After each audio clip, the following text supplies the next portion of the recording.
Welcome back to WION The World is One. Thank you so much for staying with us. My name is Him Kaur Saroy, and here's what we've lined up for you on Speednews today.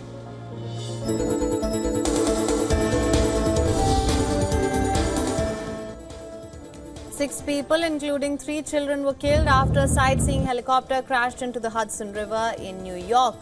The crash killed all those on board the aircraft, including the pilot and a family from Spain. Video shows the helicopter crashing into the river after breaking into different parts, according to witnesses. A rotor blade had come loose from the aircraft, and as per the authorities, the helicopter had taken off around 3 p.m. It was turning back towards the downtown Manhattan heliport when it lost control and hit the water near a pier. US President Donald Trump called the crash terrible in a post on Truth Social, adding that the footage of the crash was horrendous.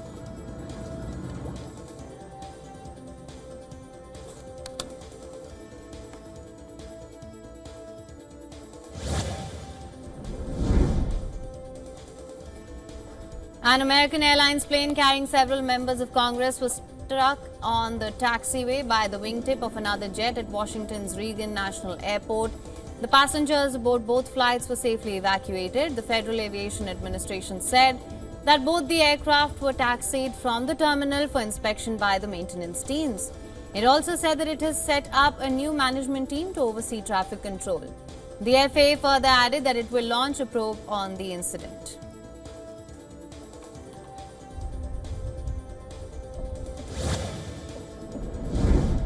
The U.S. Supreme Court has ordered the Trump administration to facilitate the return of El Salvadoran migrant wrongfully deported last month. In a ruling, the apex court said that the government must assist Abrigo Garcia's release from custody in El Salvador. The 29-year-old was among 200 people sent to a notorious prison as part of U.S. President Donald Trump's crackdown on immigration.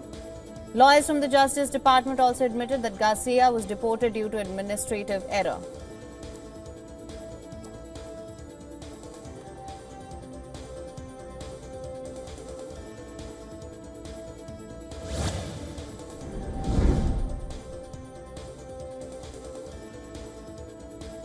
U.S. President Donald Trump has threatened Mexico with more tariffs unless it provides water to the state of Texas. In a post on Truth Social, Trump warned Mexico that escalating consequences on trade. He also accused Mexico of stealing water from Texas farmers, while adding that the country owes the U.S. more than 1.5 billion cubic meters of water under the decades-old treaty that expires later this year.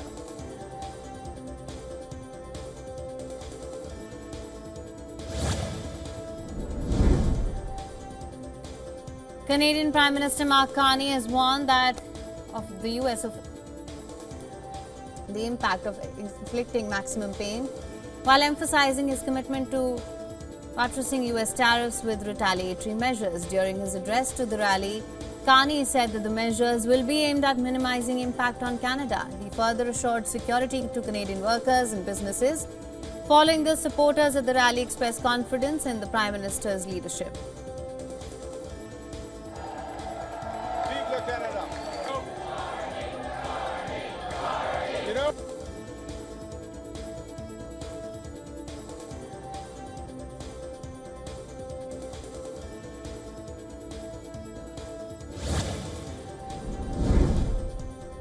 Panama President Jose Raul Mulino said that he has rejected a request from the U.S. to reject terms like military bases and cessation of territory in the bilateral agreement signed between both the countries. According to the agreement, the Central American country will allow the establishment of U.S. troops in areas close to the Panama Canal. The president also stated that the U.S. Department of Defense presented Panama's Defense Ministry with at least 4 versions of the agreement. All 4 agreements were returned to the U.S. as it contained the terms military bases and cessation of territories.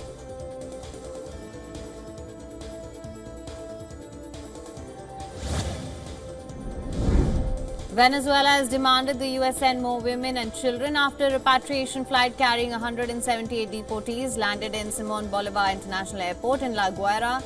The Venezuelan migrants were welcomed by the country's Interior Minister Diosdado Cabello. Cabello claimed that none of the deportees belong to the Aragua gang. This comes after a U.S. judge passed an order that would impose new limits on U.S. President Donald Trump's attempts to deport alleged Venezuelan gang members under wartime law.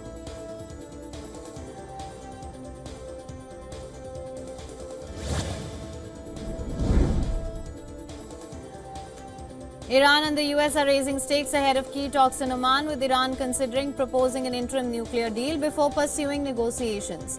Taking to social media platform X, Rear Admiral Ali Shamkhani said that continued external threats and the threat of a military attack on Iran could lead to deterrent measures such as ceasing cooperation with the International Atomic Energy Agency. Apart from expelling their instructors, the discussion scheduled for this weekend in Oman will be led by US Special Envoy Steve Witkoff and Iran's Foreign Minister Abbas Araghchi on Tehran's nuclear program.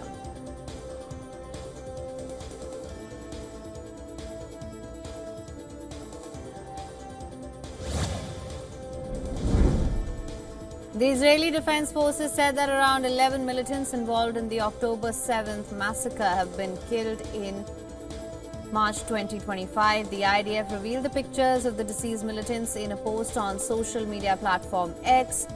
The Israeli Army and Shin Bet said that it launched Operation Strength and Sword in the Gaza Strip last month, during which 9 of the 11 terrorists were eliminated.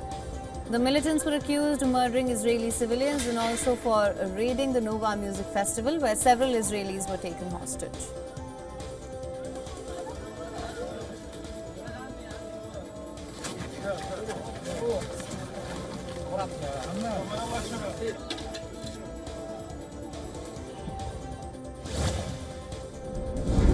At least one person was killed and 5 others injured in a Russian drone strike in the Ukrainian region of Zhytomyr.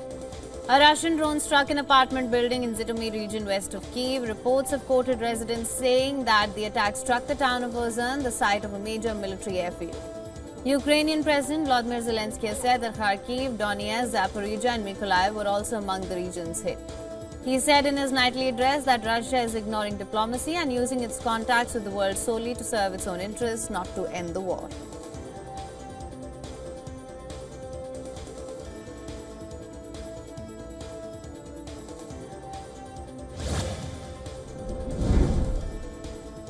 The European Union is planned to meet Chinese President Xi Jinping in Beijing later this year, and according to reports, the meeting will focus on bolstering European Union's ties with China.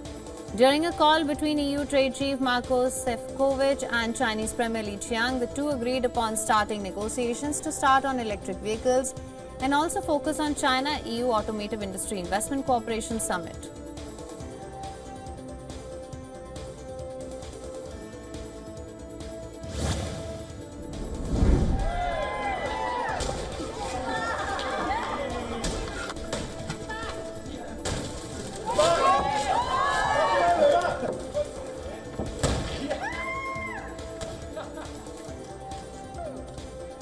Londoners critical of Musk smashed up a Tesla car that was due to be scrapped and turned it into an art piece. The 2014 Tesla Model S will then be auctioned to raise funds for food bank charities.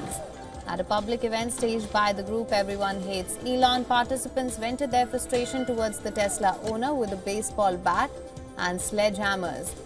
The donated vehicle was smashed up to create an art piece, London vs. Musk, that will be sold to raise funds for food banks.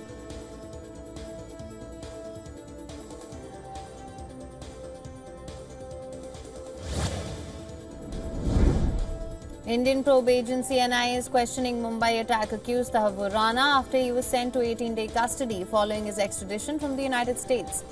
According to sources, Rana is being grilled at the NIA interrogation room in Delhi. The interrogated with recording under surveillance of 2 cameras. This interrogation will start from today and breaks will also be given in between. 8 agencies have requested NIA for Rana's interrogation. Today, after the meeting of NIA officials, the interrogation of Rana will begin and the entire interrogation will be done in front of a camera.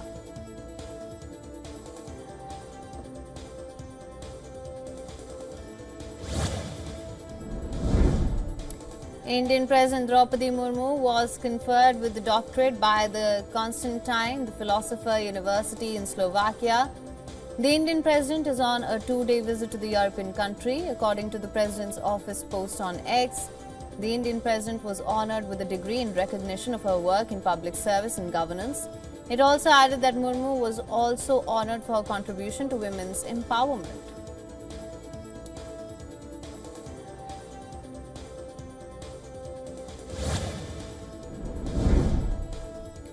Pope Francis, who's taking 2 months rest as he recovers from double pneumonia, was seen making a surprise visit to St. Peter's Basilica in casual attire. The 88-year-old pontiff arrived without fanfare in his wheelchair and was not wearing his traditional white papal vestments, but instead wore a long-sleeved sweater and also was seen wearing a cannula, which is a plastic tube tucked into the nostrils to help him breathe. According to reports, Pope Francis spent about an hour greeting pilgrims and workers engaged in restoration work and also gave them his blessings.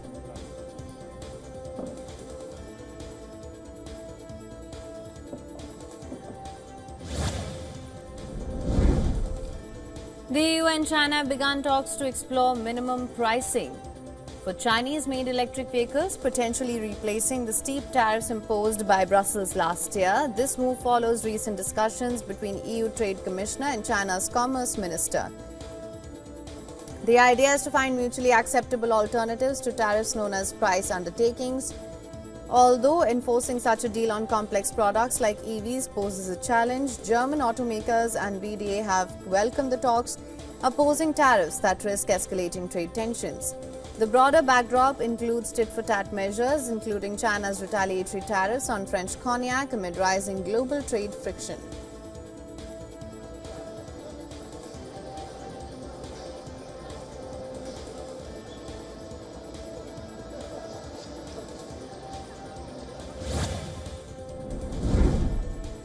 President Trump's pause on certain tariffs may have initially eased market jitters, but leaves deep uncertainty around the U.S. trade policy. Major tariffs on China, Mexico and Canada remain, keeping recession risks and inflation concerns alive. Federal Reserve officials say the tariffs continue to threaten growth and job creation while also stoking price pressures, placing monetary policy in a tough spot. Though financial markets are still functioning, tightening credit conditions and slowing corporate bond issuance are emerging red flags. Fed officials signal that they will hold rates steady for now but remain vigilant as trade-driven volatility clouds the outlook.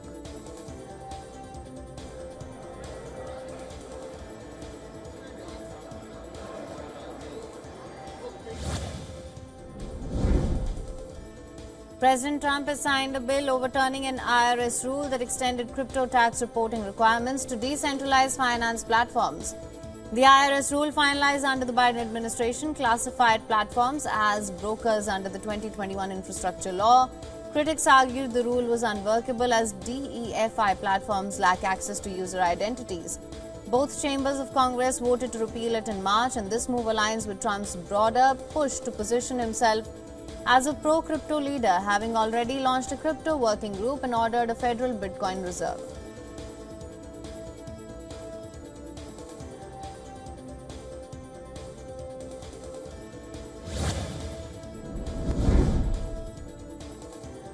Val Kilmer's death certificate released by Los Angeles County Department of Health confirms he died on the 1st of April at the age of 65 due to pneumonia. The document also listed several contributing factors, including complications from throat cancer. Specifically, the certificate also cites acute hypoxemic respiratory failure, chronic respiratory failure, and squamous cell carcinoma of the base of the tongue as secondary causes. Malnutrition and fistula were also noted as contributing factors.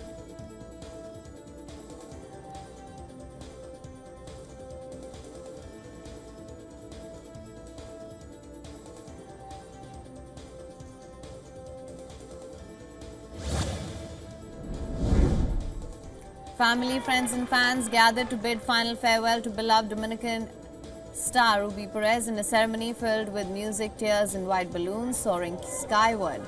In one of the ceremony's poignant moments, family and friends joined voices to perform Perez's hit song, Volve, around his coffin. Perez was one of the victims of the devastating Jet Set nightclub roof collapse that claimed more than 200 lives.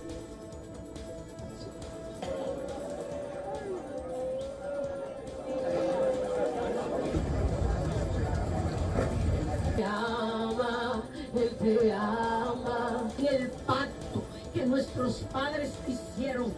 Hay que crear instituciones fuertes.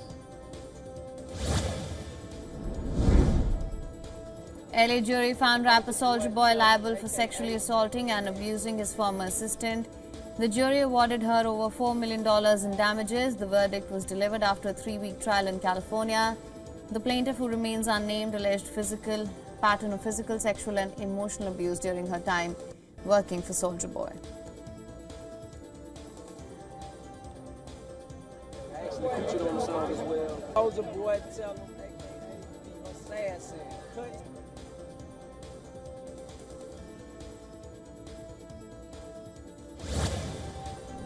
For latest news, download the WION app and subscribe to our YouTube channel.